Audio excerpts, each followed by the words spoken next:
Muitas pessoas dizem, eu daria tudo para Deus poder me ouvir quando eu clamar a Ele. Então vamos estudar agora aqui o Salmo 4, o rei Davi que escreveu, o versículo 3.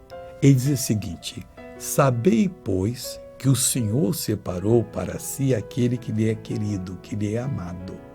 Por que essa pessoa era amada de Deus? Porque ela tinha os mandamentos e os guardava. Aí Deus ficou feliz, Deus separou para ela. E se você tiver os mandamentos e os guardar, Deus não vai separar você? Vai.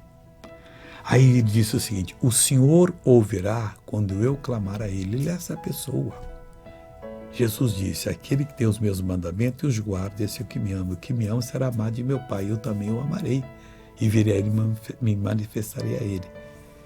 Procure os mandamentos, guarde-os, você estará amando Deus, Ele amando você, Jesus amando e lhe guardando, se manifestando a você. Veja uma pessoa abençoada quando dá o testemunho.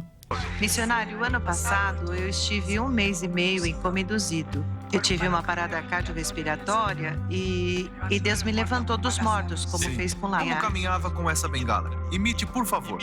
Imita como caminhava, por favor. Antes. Assim, Agora, levante a bengala, coloque no ombro e caminhe em nome de Jesus.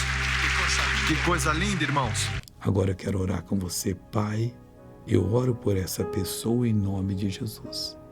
Eu repreendo todo o mal da vida dela e digo: saia, vá embora, em nome de Jesus. E você diz: amém. Glória a Deus.